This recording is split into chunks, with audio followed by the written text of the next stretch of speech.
Então, vamos dar início à nossa reunião de hoje. Quero agradecer ao professor Filassi pela indicação da doutora Bruna Mota, que é uma assistente promissora do setor de mastologia, da divisão de ginecologia, que tem colaborado muito com o professor Filassi nas pesquisas e também na coorientação de teses de alta qualidade que estão sendo desenvolvidas no nosso setor de mastologia, Filassi. E ela vai nos apresentar a experiência dela em mamas densas, como conduzir. Nós temos aqui 3 experts da mastologia, além do professor Filassi, o professor Luiz e o professor Prato. Então, Bruna, a palavra é sua, por favor. Agradecer em meu nome e em nome do professor Nilson a sua apresentação aqui hoje, por favor.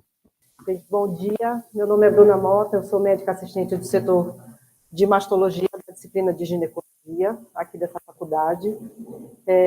Primeiramente, gostaria de agradecer ao professor Baracá e ao doutor José Roberto Filassi pelo convite de estar hoje aqui e ministrar aula sobre mamas densas, como conduzir.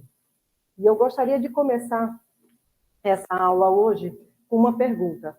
Por que as mamas densas são tão importantes? Quais são as suas armadilhas, né? O que a mama densa no consultório de ginecologia, na rotina do consultório de ginecologia, pode incomodar? A mama densa, a gente tem 2 problemas com ela. Um é a chance dela esconder um câncer, por conta da quantidade de tecido mamário, a gente tem um aumento de falsos negativos do rastreamento. E outro, só o fato da paciente ter mama densa, ela confere a essa paciente risco para câncer de mama. Sendo necessário, na nossa rotina de ginecologia, que a gente tem um olhar especial para a história familiar, a história pregressa dessa paciente e a avaliação dessas mamas, para a gente conduzir isso de forma adequada. E o que é a mama densa, né? Como é que a gente faz o diagnóstico da mama da paciente? Como é que a gente sabe se essa mama é densa ou não? Não é pelo exame clínico. Na realidade, a mama densa é um diagnóstico dado pela radiologia. A gente avalia, através da mamografia, a quantidade de tecido fibroglandular. De uma forma bem prática e simples, na realidade, é a proporção das áreas hiperdensas na mamografia. Quanto mais área hiperdensa, temos mais tecido fibroglandular. Quanto mais pretinha a mamografia, mais tecido adiposo. E como é que é feita essa classificação? Atualmente, essa classificação é feita através do sistema BIRADS.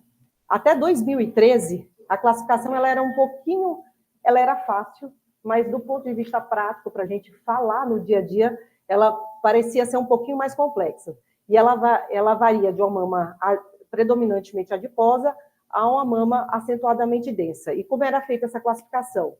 Quando a mama tinha menos de 25% de tecido mamário, era classificada como mama predominantemente adiposa. Entre 25 a 50, tecido fibroglandular esparso. Entre 50 a 75, heterogeneamente densa. E acima de 75% de tecido mama acentuadamente densa. O problema dessa classificação é que ela é muito subjetiva. E no dia a dia, assim, ela acaba sendo não muito prática. E na 5ª edição do sistema BIRADS, eles tentaram simplificar um pouco isso e colocar a classificação de A a D, usando de forma semelhante a mesma distribuição de tecido mamário, sendo A a mama mais adiposa e D a mama extremamente densa. E se a gente considera a mama densa a partir da classificação C. Então, mamas C e D são consideradas mamas densas. Atualmente, a gente tem alguns softwares para cálculo dessa densidade, para avaliação dessa densidade mamográfica. Alguns de licença livre e outros comerciais, tentando agilizar um pouco essa classificação. Na prática, qual é a prevalência dessas densidades mamárias em pacientes de 40 a 74 anos? Então, nós temos uma prevalência de 13% de mamas adiposas, mamas do tipo B, 43%, do tipo C, em torno de 36%, e a prevalência da mama extremamente densa em torno de 7%. Olhando com mais detalhes desses números, a gente tem aí, basicamente, 40% das nossas mamas são mamas densas. Por que é importante isso? Porque isso, quem acaba seguindo essas pacientes, quem acaba fazendo rastreamento dessas pacientes no dia a dia é o ginecologista no consultório, tá? E levando-se em consideração que a gente aumenta as taxas de falso, de negatividade no nosso rastreamento pela mama densa e aumento de risco para câncer, só pelo fato da paciente ser mama densa, esse realmente é um assunto muito importante para a gente levar para a nossa prática clínica diária. E outra coisa que é interessante, como é que se comporta essa densidade mamográfica versus a idade, né? Quanto mais nova as pacientes, maior é a quantidade de mamas densas. Então, quanto mais nova a paciente, a gente tem uma prevalência maior de mamas do tipo D e C, e conforme a idade vai avançando, a gente tem uma inversão, tendo mamas mais adiposas e mamas do tipo B. E o que é essa densidade mamária? Do ponto de vista anatómico, o nosso tecido mamário ele tem 3 composições, né? Ele tem o tecido adiposo, que na mamografia aparece como uma área mais pretinha, e ele tem o estroma e os ductos, que aparecem como áreas de maior densidade. E o que a gente tem de trabalho publicado até o momento? O estroma da mama, a gente tem um estroma celular e a gente tem uma matriz extracelular desse estroma. E a gente acredita que os processos de iniciação de carcinogênese normalmente acontecem na matriz extracelular. Então, quanto maior a densidade mamária, maior a chance da gente ter uma alteração que leva aí ao processo de carcinogênese. E a densidade mamária e o risco de câncer de mama? Nós temos 2 grandes trabalhos publicados mostrando que o risco relativo para desenvolver câncer de mama, ele pode chegar até 4 vezes maior do que a população geral, quando a gente tem uma mama do tipo D, que é a mama extremamente densa. E esse assunto ele é tão importante, eu não sei se isso é da rotina do gineco, mas isso é bem da rotina do mastologista, que nós temos umas calculadoras de risco para câncer de mama ao longo da vida, que a gente utiliza bastante isso para aquelas pacientes que têm um antecedente genético muito importante. Mas o fato da paciente, a classificação da densidade mamária é tão importante que ela entrou dentro dessas calculadoras de risco para calcular o risco ao longo da vida dessa paciente desenvolver câncer.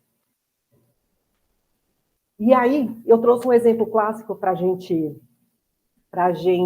ver. Quando a gente usando aquela calculadora que eu mostrei para vocês, quando a gente coloca, se a gente considerar uma paciente de 50 anos, eu vou fazer o cálculo do ponto de vista prático, mas só pela densidade mamária, uma mama predominantemente adiposa, eu tenho 6% ao longo da vida de desenvolver câncer. Quando a gente vai aumentando a densidade mamária dessa paciente, esse risco pode chegar até 19% ao longo do câncer. Quando a gente considera uma paciente de 50 anos, só o fato da paciente ter mama densa, e se essa paciente for um pouco sobrepeso, um IMC de 27, esse risco dela já pula para 23%. Se essa paciente tiver um parente de 1º grau com câncer de mama na pós-menopausa, esse risco dela já pula para 40%. Só pelo fato da paciente ter mama densa nesses fatores de risco. Então, do ponto de vista prático, eu acredito que a grande maioria de nós que faz um pouco mais de climatério, é muito comum você ter no seu consultório aquela paciente sobrepeso, querendo iniciar TH, e tem um parente de 1º grau, mas não tem nenhuma alteração, nada sugestivo de síndrome genética familiar. Como é que a gente quantifica o risco dessa paciente? Como é que a gente vai acompanhar essas mamas dela? Será que é terapia? Será que a gente tem que acrescentar algum exame adicional? E vamos lá, como é que essa densidade mamária ela vai influenciar no nosso rastreamento? Novamente, quanto mais diluída essa mama for, menor o risco, mais efetivo é nosso rastreamento. A sensibilidade da mamografia numa mama predominantemente adiposa é 85%. Quando a gente vai para a mama extremamente densa, esse rastreamento, a sensibilidade da nossa mamografia cai praticamente em 20%. A chance dessa mamografia falhar para fazer o diagnóstico de câncer é grande. Quando a gente considera... o que a gente considera câncer de intervalo? É aquele câncer de mama que aparece nos intervalos das mamografias, tá? Se eu tenho uma mama extremamente...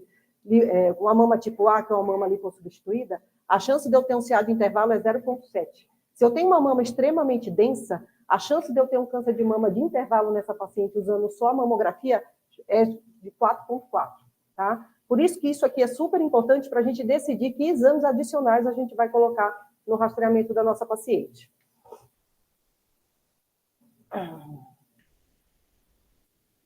E aqui eu trouxe um exemplo prático para vocês, assim, uma mama heterogeneamente densa, né, uma mama com a classificação...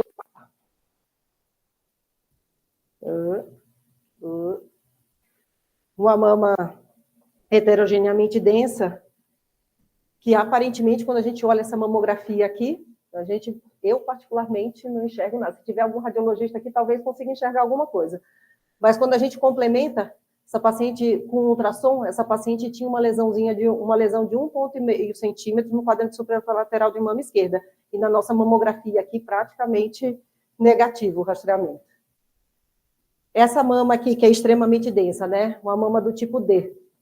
Aparentemente, só tecido fibroglandular. Basicamente, a gente também não consegue ver nenhuma lesão. Com o exame complementar, me apareceu aqui uma lesão em torno de 2,5 centímetros. Essa daqui está um pouquinho melhor. Quando a gente vê aqui, tem aqui uma areazinha de assimétrica aqui. Mas mesmo assim, aos olhos de quem não faz todo dia, de quem não avalia a mamografia todo dia, isso passaria desapercebido de forma bem fácil. E o que influencia na densidade mamária, né? Quais são os fatores de risco que influenciam nisso?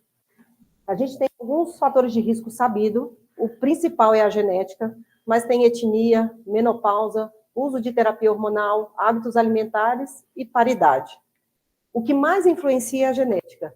Então, a densidade mamográfica, 60% a 65% das pacientes que têm uma mama, isso tem muito fator genético associado, e só 30% estão relacionados a estilo de vida e fatores reprodutivos. Uma coisa interessante, por que isso é importante que a gente tenha uma noção e consiga ver o exame, pelo menos para a gente, caso esse exame não seja feito por um radiologista dedicado à mama, né?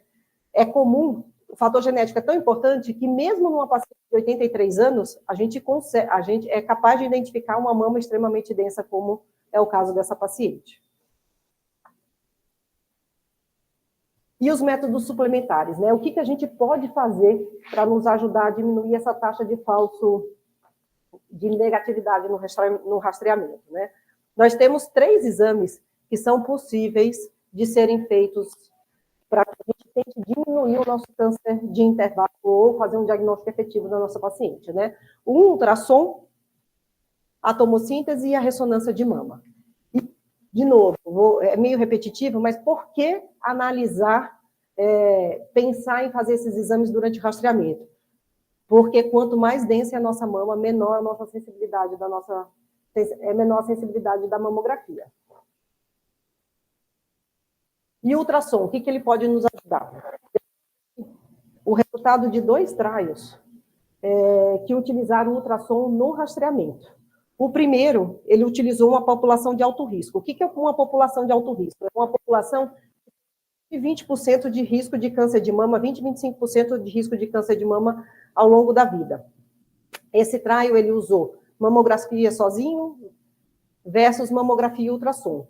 E um outro estudo que incluiu 72 mil pacientes com risco populacional e incluiu todas as densidades mamográficas. Ele fez o rastreamento mamografia versus mamografia e ultrassom. E o resultado desses trials foram bem interessantes. O que a gente teve? Na população de alto risco, a gente acrescentar o ultrassom ele fez diagnóstico de 5,3 cânceres a mais a cada 1.000 pacientes. Quando a gente olha uma população de risco habitual, né, de risco populacional, o diagnóstico de câncer de cânceres a mais por exame foi 1,8 cânceres a cada 1.000 exames realizados. E incluir o ultrassom no rastreamento, nas duas populações, ele reduziu o câncer de intervalo. Então, quando a gente associa a mamografia e o ultrassom no grupo de pacientes de risco alto, o câncer de intervalo aqui, que pode ser até 4, como eu expliquei ali no passado, ele foi aqui de 0,8 a cada 1.000 pacientes. E esse risco de câncer de intervalo na população de risco habitual foi um pouco menor, isso é esperado que aconteça, porque o risco dessa população é menor, foi de 0,5 a cada 1.000 exames, mas mesmo assim ainda foi menor do que quem fez mamografia sozinho, mesmo com risco habitual. Tá? Mostrando aqui a importância do ultrassom acrescentado aí no rastreio dessas pacientes. Aí aqui a gente abre um leque de discussão enorme, né? Porque quem paga a conta vai dizer, está pedindo exame demais e eu tenho mais risco de falso positivo e tenho mais risco de biópsia. Infelizmente, isso acaba sendo a contrapartida de quem faz exame demais. Mas talvez, não para todas as densidades, mas talvez para a mama densa, que habitualmente a chance de falhar o nosso rastreio, talvez seja uma situação interessante, né? E aqui acabei já falando que esse slide nos mostra, né? Então, assim, fazer ultrassom aumentou em quase 1,5% o risco de você reconvocar a paciente. Aqui aumentou 4% no grupo de risco habitual e aumentou também o número de biópsias adicionais realizadas nesses grupos de paciente. E a tomossíntese? Na realidade, a tomossíntese não é um exame que é para a gente fazer junto com a mamografia. Na realidade, a tomossíntese, o ideal é que ele não é um exame diferente do que eu falei, fazer mamografia e ultrassom. A tomossíntese, ela funciona com uma mamografia que a gente consegue fazer a avaliação dessa mama em várias incidências diferentes, a gente diminuindo o número de reconvocações dessa paciente, tá? Então, o que a tomossíntese faz? A tomossíntese, ela consegue fazer várias imagens dessa mama, sem que a paciente tenha que ficar fazendo compressões ou novas ampliações, e a partir dessas imagens obtidas, o computador reconstrói essas imagens, tá? E qual que é o ponto positivo disso, né? A tomossíntese, ela diminui a sobreposição, então a chance da gente ter que comprimir aquela mama, ela diminui bastante. Ela consegue avaliar as lesões de uma forma mais clara. E quando a gente compara a performance da tomossíntese, o que a gente vê? A tomossíntese, ela tem uma melhor performance nas mamas do tipo B e do tipo C. Ela vê um pouco mais de câncer adicional quando a mama é do tipo C, e ela diminui bastante o número de reconvocações. Ela falha um pouco quando a mama é extremamente densa. E a ressonância? A ressonância é um exame que nos últimos 20 anos vem ganhando aí extrema popularidade. E por que ela ganhou essa extrema popularidade? Assim, para a mama, ela entra em vários cenários, desde o rastreamento, do tratamento e do segmento dessa paciente, né?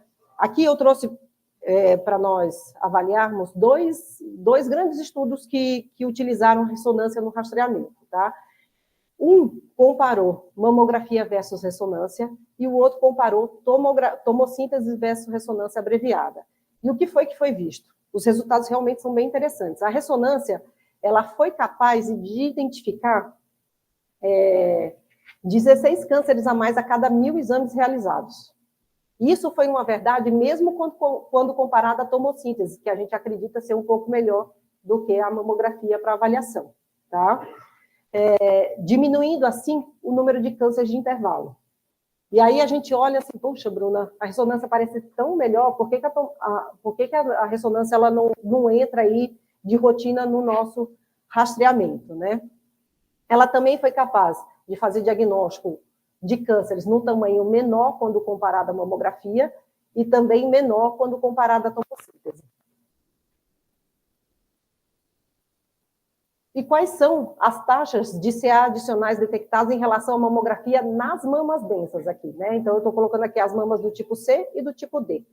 Então, a mamografia, ela faz diagnóstico de 5 cânceres a cada 1.000 exames realizados. Quando a gente associa os exames, tomossíntese, ultrassom e ressonância, os cânceres adicionais da tomossíntese e do ultrassom são bem parecidos, em torno de 3 aí. Mas quando a gente associa a ressonância, esse número pode saltar de 8 até 16. Tá? E o valor preditivo positivo desses exames também são interessantes. O ultrassom, um valor preditivo menor, mas a ressonância variando de 22% a 48%. Sendo que a ressonância, nada são flores, né? É um exame mais invasivo que usa gadolínio. Antigamente, nós tínhamos 2 tipos de gadolínio, o linear e o macrolídeo, e o macrocíclico. O linear, ele foi visto como causando fibrose sistêmica nefrogênica, com grandes taxas de efeito colateral, e caiu em desuso. O gadolínio, normalmente, ele é excretado na urina e, normalmente, em 24 horas, a gente não tem mais gadolínio no nosso organismo.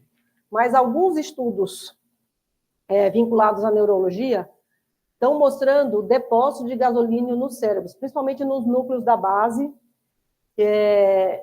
tendo que...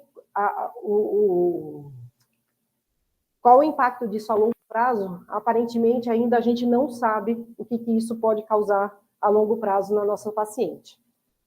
O FDA já lançou uma nota pedindo cautela, dizendo que a ressonância não é inócua, mas o impacto disso a longo prazo realmente não sabemos. E o que a gente tem de novas tecnologias? Só a conclusão, Bruna. Então, você me fala que é muito melhor e depois me solta um apontamento do FDA para a gente usar com cautela. A ressonância é um ótimo exame, mas é um exame que tem muita taxa de falso positivo. Então, o ideal é que ele seja feito realmente por um grupo muito específico de radiologistas que tenham a capacidade de reduzir essas taxas de falso positivo da paciente. E não é para a gente fazer de forma completamente inócua, tem realmente que ter indicação. E as novas tecnologias, o que vem sendo publicado ainda sobre mama densa? A gente acredita que existe um padrão textural diferente das mamas densas, e provavelmente isso deva ter algum impacto como biomarcador. Tem alguns trabalhos de inteligência artificial usando o software para avaliar a densidade mamográfica da paciente e estimar o risco de câncer de mama ao longo dos 5 anos. E esses softwares atualmente, assim, essa publicação de 2019, usar somente o software, ele teve uma curva de sensibilidade e especificidade muito semelhante à calculadora de risco de desenvolver câncer ao longo da vida. Então, talvez esses softwares realmente venham nos ajudar aí a predizer o risco dessa nossa paciente. E essa questão de mama densa é tão importante que nos Estados Unidos isso já virou uma questão nacional. Nessa publicação, Are You Dense? Hoje, o médico americano, ele tem obrigação de avisar a paciente dele que a paciente tem uma mama densa e que ela precisa fazer exames adicionais, que ela tem um risco real de um rastreamento negativo e oferecer exame para essa paciente. No Brasil, a gente ainda tem um super conflito entre gestoras e quem faz a medicina, né? Isso para a gente ainda não virou uma rotina. E aqui eu trago qual é a recomendação de cada sociedade, né? A Sociedade Brasileira de Mastologia, junto com o Colégio Brasileiro de Radiologia, eles recomendam a tomossíntese, considerar o ultrassom, mas a ressonância de mama, ela fica só para aquela população de alto risco. E quem é essa população de alto risco? É aquela população que tem o risco de 20% a 25% naquelas calculadoras de risco. Do ponto de vista prático, é aquela paciente que tem parente de primeiro grau com câncer de mama, que tem a mama muito densa, aquela paciente sobrepeso. Aquela típica paciente que eu mostrei, como aquele caso clínico que a gente fez a demonstração da calculadora de risco. O Colégio Americano de Radiologia, ele recomenda a tomossíntese, ele considera ultrassom e também a ressonância de mama só se for de alto risco. O Colégio Europeu de Diagnóstico e Screening para Câncer de Mama, ele não recomenda ultrassom. E a ressonância só para aquela população de alto risco. O INCA não recomenda, o INCA recomenda só a mamografia, não recomenda a tomossíntese, não recomenda ultrassom, e aparentemente tem um gap aí com relação à ressonância. Então, quando considerar das nossas sociedades, quem considera sempre ultrassom? A FEBRASGO considera ultrassom, a Sociedade Brasileira de Mastologia e o Colégio Brasileiro de Cirurgiões. Eles consideram o uso do ultrassom no rastreamento junto com a mamografia naquelas pacientes com mama densa. Normalmente, essas sociedades aqui são geridas por pessoas que praticam, né? Quando a gente vai para a turma que faz mais a parte de gestão, eles realmente acabam se posicionando contra a realização do ultrassom de forma direta, porque, enfim, isso tem uma implicação direta no custo e nas reconvocações e exames adicionais. Um só vê benefício e o outro só vê custos e efeito adverso. Eu acho que aí a gente na prática clínica, eu acho que a gente consegue fazer uma balança um pouquinho melhor aí entre só benefício e custos e efeitos adversos. Então, assim, um resumo, né, que no fim, que é o que a gente acaba fazendo aqui no consultório. Então, tomossíntese, a gente acaba fazendo-se disponível para todo mundo, tá? O ultrassom, para aquela mama C e D, considerar sempre. Para mama muito lipossubstituída, realmente cai um pouco o benefício, cai o benefício do ultrassom. E a ressonância, aqui há uma discussão. Se a gente leva essa ressonância só para aquela população de alto risco ou para aquela paciente de mama extremamente densa, se a gente não faz essa ressonância a cada 2 anos, tá? Anual talvez seja demais, mas naqueles trials que eu mostrei de ressonância, que o câncer de intervalo foi em torno de 16, aquele trial foi feito uma ressonância a cada 2 anos, e isso diminuiu bastante o câncer de intervalo para essa população, né? Não faz sentido nenhum a gente fazer aqui pensando em termos de efeito colateral, tá? Queria agradecer novamente ao convite da reunião, e aqui o nosso grupo gerido pelo Dr. Filácio.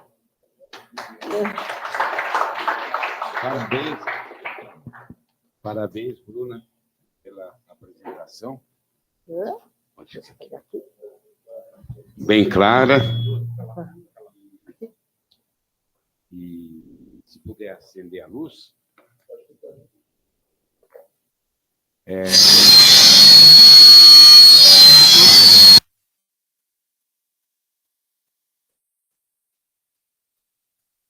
Está aspirando, parece que é uma sucção de mama, né? Hein? Não, parabéns, Bruna, pela sua apresentação, bem clara, um tema difícil. Realmente é difícil porque é muito controverso, né? E você mostrou bem o papel de gestor, o papel do ginecologista, porque quem cuida da mulher, quem atende a mulher é o ginecologista. Ainda bem que o ginecologista atende a mulher, e ele tem que estar preparado para isso. E do ponto de vista de gestão, é muito difícil, porque ter ressonância é um exame caríssimo, é um exame caro, de alto custo, e se você pegar um país como o nosso, você pegar São Paulo, por exemplo, já tem uma diversidade muito grande nas diferentes regiões do estado de São Paulo. Tem regiões muito ricas, prósperas, e tem regiões onde a pobreza impera. Então, tudo isso tem que realmente a gente levar em consideração. Mas eu acho que ficou claro, e todos esses consensos que tem, essas decisões conjuntas, CBR, mastologia, a Febrasgo está sempre junta. Saiu uma recomendação agora do Colégio Brasileiro de Radiologia, Sociedade de Mastologia e a Febrasgo, se eu não me engano, é de 2023. E saiu um recente do TESC americano de 2024. E eles recomendam realmente a antecipação do rastreamento. Agora, os complementos, vamos dizer assim, de acordo com a indicação, para a gente não... uma coisa é saúde suplementar, outra coisa é serviço público. Só isso que eu queria deixar. Já pediu a palavra, como sempre, o primeiro, Sérgio Ribeiro. Parabéns, Bruna. Eu agradeço, ele já levanta a mão. Então, assim... Depois, Nilo Bosini, em seguida dele, pela ordem de inscrição. Eu tenho uma pergunta bem simples, tá? Quando eu peço mamografia digital, eu estou pedindo tomossíntese? Vai depender do laboratório, né? Em tese, não. No Fleury, eles costumam fazer sempre, associado. Isso. Mas no laboratório mediano...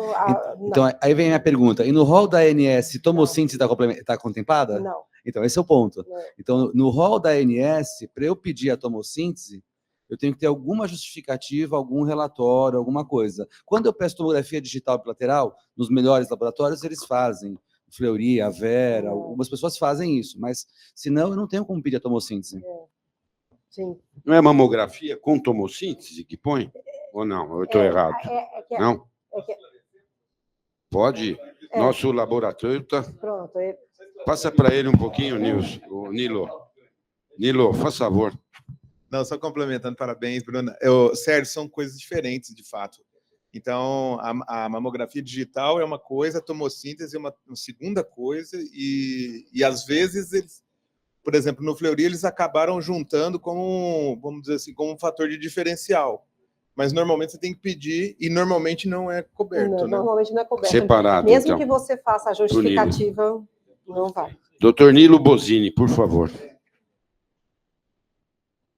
E nesse mesmo assunto que vem pautando aí, e quando eu peço assim, mamografia digital bilateral, por exemplo, eu estou falando na tomossíntese ou não? Não. É a mamografia simples.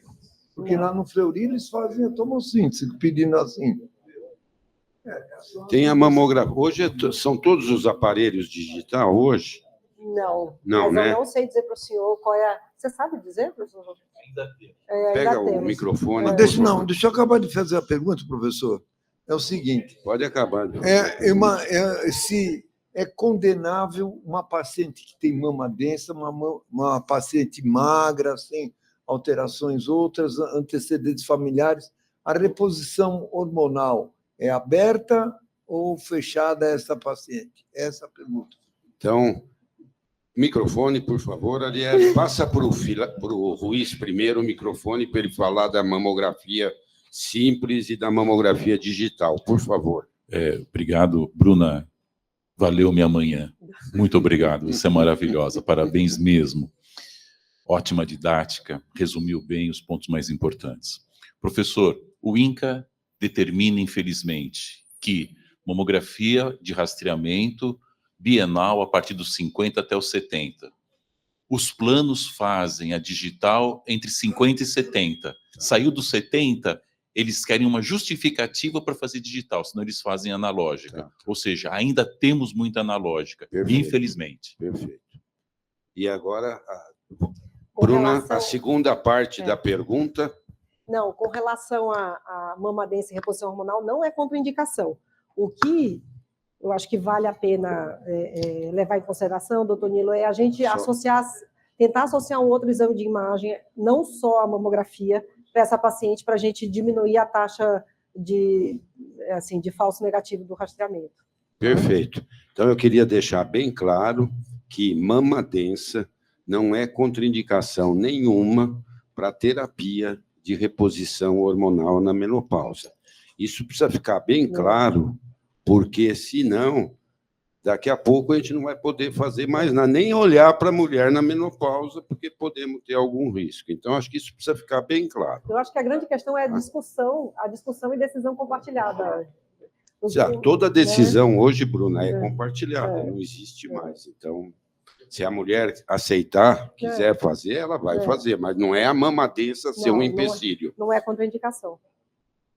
Perguntas, José Maria, por favor. Sim.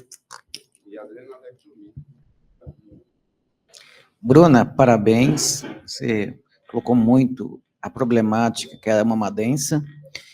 Mas nosso país temos um problema de rastreamento, né? Até no ICESP chega muitas pacientes que acabam com diagnóstico do tumor palpável, sem ter feito mamografia. E aí você colocou em relação ao benefício do ultrassom, da ressonância, que as sociedades colocam, de aumentar o rastreamento. Você tem algum estudo, custo-benefício, mostrando que essas pacientes fazendo diagnóstico mais precoce, com ultrassom, poderia diminuir os custos depois dos tratamentos? Zé, eu desconheço o estudo de custos. Você conhece algum? Eu desconheço o estudo de custo-benefício na diminuição de gasto de tratamento. O que é estudo de custo-benefício dizendo que rastrear é aumentar o número de exames, eu gasto mais. E aí fica a eterna discussão entre o gestor e quem faz a prática clínica. Mas para diminuir custo, esse realmente é um estudo interessante para fazer. E a gente tem um problema grande aqui no Brasil, porque assim, quando a gente fala em rastreamento, é diagnóstico não palpável, né? Então, assim, o nosso rastreamento é muito falho. Se a gente for levar isso aqui para a população geral, para o dia a dia, é até engraçado, porque no fim, 40% dos nossos tumores são diagnosticados palpáveis. O rastreamento, do ponto de vista populacional aqui no Brasil, é um buraco negro, assim, é uma falha enorme. A gente tinha que ter, mas é que é muito difícil discutir isso, como fazer, porque a gente tem um problema, eu vou brincar, aqui é igual a África, você não chega nem no problema de rastreamento, você tem problema de nutrição, né? Então, quando a gente fala em rastreamento, a gente está falando de tumor não palpável. O Brasil ainda tem um problema maior, que é o diagnóstico de paciente com tumor avançado.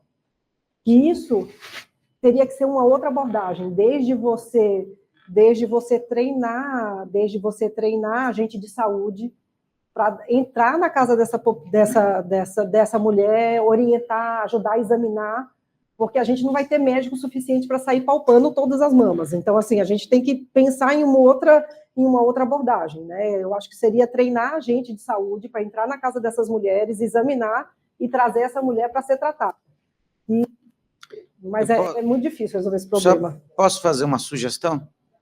Nós temos o Fernando, que é sociólogo, tem um banco de dados que está fazendo junto com o Filace, você está sabendo. Eu sei, o Fernando. E temos também uma pessoa que foi para Oxford, que vê só os custos dos procedimentos. Inclusive, a tese dele de doutorado que ele fez na saúde pública foi a respeito disso, que é o José Turri.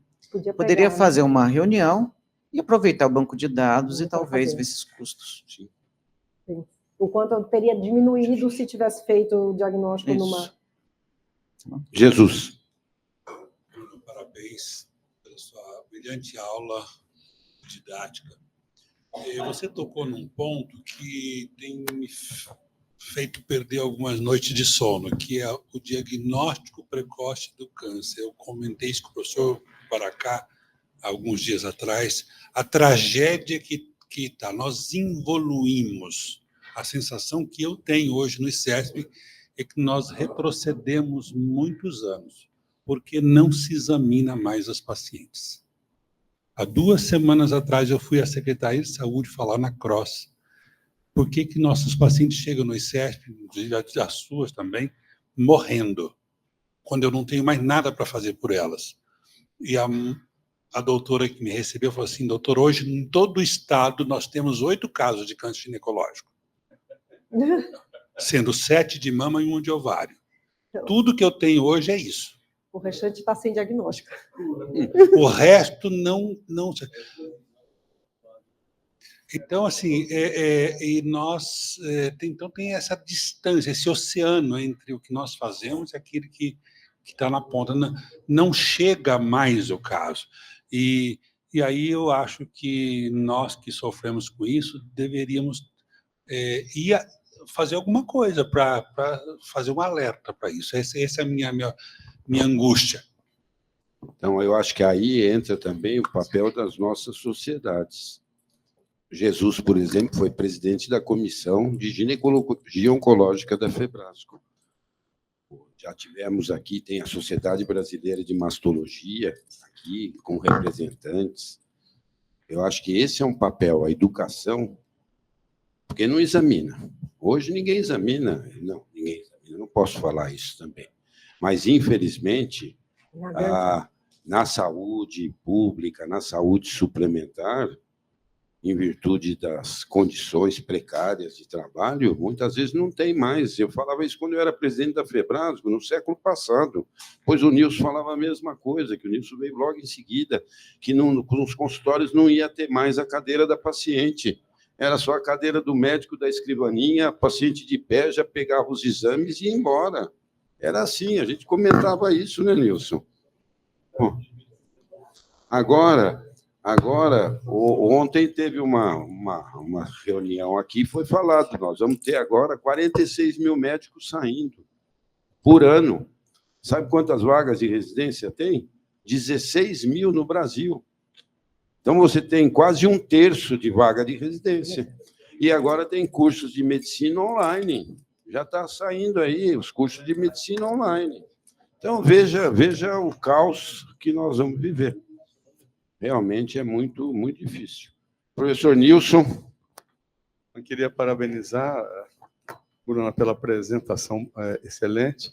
Só lembrar, né, Jesus, que na época do Covid, acho que o número de casos de câncer genital deve ter sido 0, né?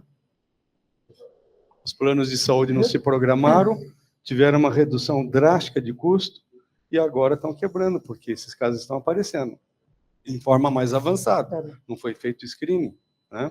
Então, esse é um drama. Talvez, Baracá, eu acho que a Faculdade de Medicina de Votuporanga vai resolver com uma boa formação. São 300 alunos... Votuporanga não fala do Filácio. São 300 alunos por ano, né? Aqui tem 180, né? Martinópolis é capaz de ter logo, viu? E lembrar também, né, professor Baracá, tem que lembrar também o ENARI agora, né, que está sendo veiculado na televisão, Exame Nacional de Residência. Não só contente com, provavelmente hoje, nós estamos em primeiro lugar no número de escolas, nós tínhamos 60 menos em dezembro de 2022 do que a Índia. E agora vão acabar com residência também, por toda a briga que a AMB fez, mas não consegue, né? Bruno, eu acho que é excelente. Só lembrar o Nilo, que teve uma contribuição muito grande na área de mama densa, que foi um trabalho pioneiro a nível mundial, da Isabel Valdívia, que foi a tese dela de doutorado na Universidade do Chile, que é a respeito de mama densa com tibolona, né, com o produto original mostrando que havia uma redução de mama densa. Daí veio o estudo LIFT. O estudo LIFT mostrou que a tibolona reduz câncer de mama, mas no estudo Liberate, que é o que todo mundo confunde, ela só não diminuiu, como aumentou a recidiva do câncer de mama, né? Lembrar também que nós temos agora o estetrol, que talvez parece trazer uma redução da densidade mamária, né? Então, vamos ver o que acontece, mas eu acho que isso é bastante importante, né? Então, veja que mesmo a palavra mamografia, aqui nessa casa, causou um pouco de dificuldades, né? Entre analógica, né? Imagine fora o que deve estar acontecendo, né? Então, vai de encontro ao que o Jesus falou. A gente sempre brincava que o médico ia tirar a cadeira, ninguém examina mais, né? O médico americano, se a gente parar e pensar, em torno de 3 a 4 minutos com a secretária que recebe, que faz um mini inquérito, 20 minutos com a enfermeira, e, em geral, o ginecologista lá leva em torno de 2 a, no máximo, 5 minutos.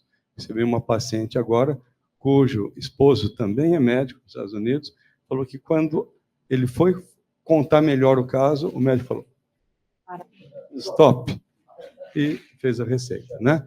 Então, nós estamos caminhando para isso, infelizmente. Obrigado, professor Nilson. O professor Salomão, antes do Luiz Carlos fazer uso da palavra, o professor Antônio Salomão. Bom dia, professor Salomão. O estudo LIFT foi suspenso por aumentar o risco de AVC, professor Nilson. É um comentário feito aqui pelo professor Salomão. Muito obrigado, professor Salomão. Luiz Carlos, por favor. Quero parabenizar o Vilaça pela escolha do tema, um tema específico dentro de uma área, né, bastante extenso, e pela Bruna pela condução da sua aula, que foi assim, muito bem delineada durante todo o curso da aula.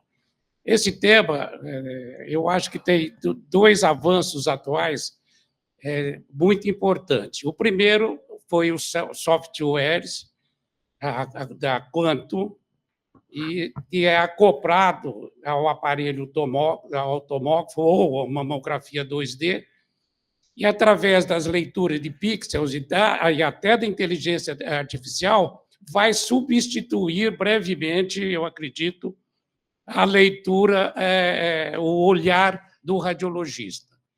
O outro avanço que realmente está ocorrendo de uma maneira bastante intensa é a introdução da mamografia de contraste, com contraste, a denominada mamografia espectral de contraste. O que é essa mamografia? O aparelho é o mesmo aparelho do tomógrafo, só que o fabricante ele introduz um software nesse aparelho e alguns filmes. E aí, então, é realizado esse exame em duas fases. A primeira fase, ele faz uma mamografia 2D, que é chamada de baixa energia, e a segunda fase, ele é injetado o contraste 2 minutos antes de fazer essas aquisições, e a segunda fase é a fase de contraste. O que o contraste faz? O câncer de mama, a célula produz aqueles fatores de crescimento. Esses fatores de crescimento fazem com que ocorra neoangiogênese. E essa neoangiogênese, os vasos são bastante permeáveis aos contrastes, tanto ao gadolínio como ao iodo, que é usado na mamografia de contraste. E esse contraste extravasa para dentro do mesênquima, para dentro do estômago, e dá o contraste. E a análise desse contraste, da sua intensidade, é que vai dar o diagnóstico. A irradiação desse exame é um pouco maior do que a tomossíntese, e é o exame que você realiza em 7 minutos, ou seja, você consegue fazer de 5 a 10 exames no tempo de uma ressonância. E o preço desse exame? Por exemplo, o laboratório que o Gustavo trabalha, eu acho que é o pioneiro, pelo menos é o único laboratório que eu conheço, aquele laboratório que fica perto da Promatre, que faz o exame, que faz esse exame. Este exame no Fleury custa R$ 1.200. A ressonância custa R$ 5.000, ou seja, você consegue fazer 5 exames usando uma tecnologia muito semelhante, 5 vezes num preço menor, que você poderia usar esse dinheiro para fazer, por exemplo, um painel genético que não é feito normalmente em nenhuma instituição pública. Para você ver a importância desse novo exame, já iniciou no Colégio Americano de Radiologia um estudo multicêntrico que deve terminar em 30 e pouco, e mostrando a importância da introdução desse exame. Por exemplo, vários centros europeus utilizam desse exame. Por exemplo, a Itália, a Holanda e mesmo os Estados Unidos. Hoje em dia, alguns centros, o paciente já chega, não faz a mamografia, não faz a tomossíntese, já faz a mamografia de contraste. Perfeito. Então, eu gostaria de fazer 2 perguntas para a doutora Bruna. A primeira, sobre esse tema, e a segunda, doutora Bruna, o que nós podemos fazer para paciente? Nós podemos usar algum medicamento Que estilo de vida nós podemos dar para essa paciente para tentar diminuir esta densidade? Por exemplo, dentro das medicações, o professor vai nos contar o que ele fez há 10, 12 anos atrás, quando ele estudou duas substâncias e ele modificou a densidade mamária. Ele vai contar para a gente o que ele fez há 10, 12 anos atrás, né, professor? Acho que tem esse tempo, mais ou menos. Mais ou menos, é. Isso.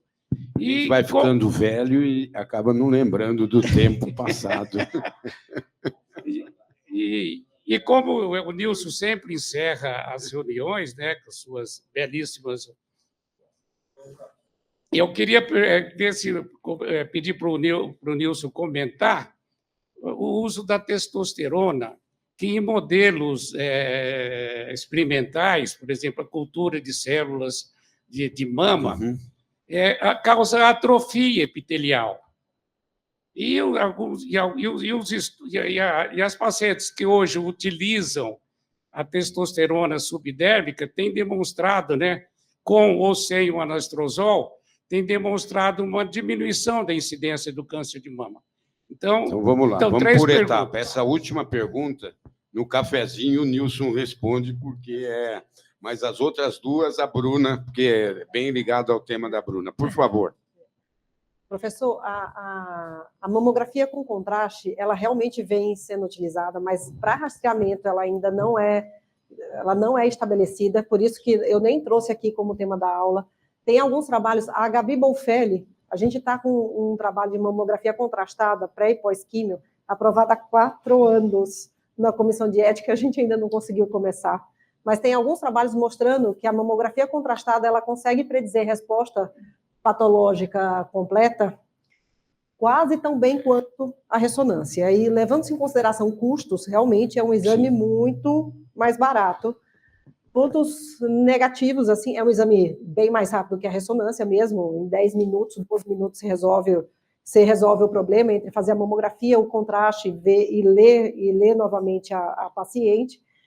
Mas o contraste é iodo e tem um pouco mais de evento adverso do que o gadolínio. Então, para rastreamento eu não sei muitos dados. Para avaliação de QT-NEL, como a gente fez esse projeto, está um pouco mais fresco na minha cabeça. E com relação a medidas, a medidas redutoras de mama densa, assim, eu particularmente...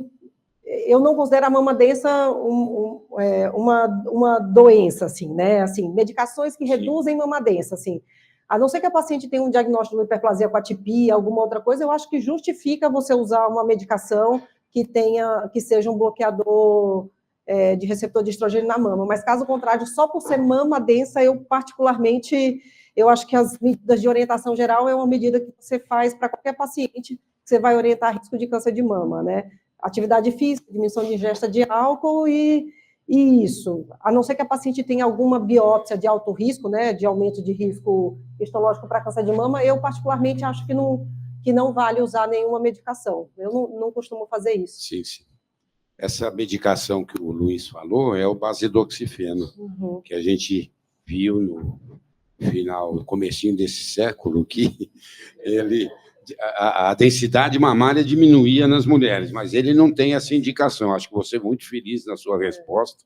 Mama densa não é uma doença, é um achado. As mulheres que têm menos gordura na mama têm mama densa. Precisamos pôr gordura na mama, né, filho? E agradecer ao Luiz pela erudição que ele nos mostrou aqui. E eu acho que em 2030 a gente vai ter resposta. E eu vou voltar a falar aqui o que o professor Jesus falou. Nós ainda estamos muito aquém disso. Você citou Estados Unidos, Holanda, Itália, e nós ainda não estamos examinando o paciente, infelizmente. Meu Deus, palpando mama. Infelizmente, ainda nós precisamos crescer muito. Eu ia colocar aqui, mas nem vou. O Jonathan estudou nas mulheres com síndrome de Gilbert, porque elas têm mamas densas, estudou uma aplicação de inteligência artificial. Então, eu acho que na mama densa, no futuro, vocês que são os especialistas, poder aliar a análise mamográfica, porque o que nós temos é a mamografia mesmo, nem a com contraste, ele mostrou bem, custa 1.200, a outra custa 5.000, a mamografia, seja analógica ou a digital, que seja analógica, mas nós temos que fazer mamografia, e não fazer sempre na mesma mulher, porque quem faz mamografia, esses programas, essas campanhas, são sempre as mesmas, tem mulher que faz 2 vezes por ano mamografia, para quê? Então, esse é o nosso problema. E eu vou passar agora para o professor Filassi fazer os comentários finais. Hoje o Nilson, falei com o Nilson, e o Nilson disse que você faz os comentários como se fosse ele. Tá bom? Você. É. Bruna, quero te cumprimentar pela beleza da sua apresentação. Foi muito excelente. Olha, não faz brincadeira, hein? Por favor, hein? Por favor. Agora, falando sério, primeiro, a nossa população não tem nada a ver com a população americana. Aqui, lá é 20%, 25% com câncer de mama com menos de 50%, aqui é com 35% a 40%. Obviamente, nós começamos aos 40%, nós vamos pegar muito mais mama densa do que se esperava depois dos 50, e tudo é o tal do BSS, né? Bom senso sempre, porque vem escrito no relatório da mamografia como que a densidade mamográfica. E aí, não é porque uma mama densa do jeito que ela mostrou lá, aquela D lá, ela é BIRADS 0, porque o cara precisa outro exame. Não, aquilo lá é BIRADS 1. Aí vai da percepção do indivíduo pedir ou não um exame complementar. E nós temos tido problema, por exemplo, qualquer ginecologista que vê uma mama dessa e pede uma avaliação do mastologista, ele vai pedir ressonância. É o exame chique do mastologista. Chegou, pede ressonância, né? Então, essas orientações que foram dadas aqui, o ultrassom aqui do serviço, em rádio, ele faz a mamografia, se vê que a mama é densa, eles mesmos fazem o ultrassom. A gente nem precisa pedir, entendeu? Faz parte da coisa. E uma outra coisa, a reposição hormonal, né, Nilson? Assim, mama densa não é contraindicação, tem que tomar mais cuidado, porque a reposição hormonal é manutenção de qualidade de vida. Então, você não vai, porque tem medo de câncer, deixar a paciente... Isso. Entendeu? Perfeito. Então, até assunto liquidado. Eu conversei isso com ela, entendeu? Perfeito. Obrigado, viu? Só eu queria dar uma sugestão para vocês, então. Esse tema é importante.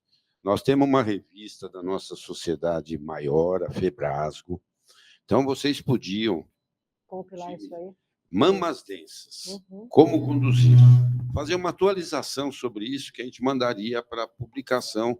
Isso que é mais lida pelos ginecologistas, então acho que valeria a pena vocês fazerem isso. Hoje é dia 11 de outubro. É 11 de setembro. 11 de setembro. A gente dá um mês para nos mandarem esse texto, tá bom? Hoje é o setembro. September 11. É isso aí.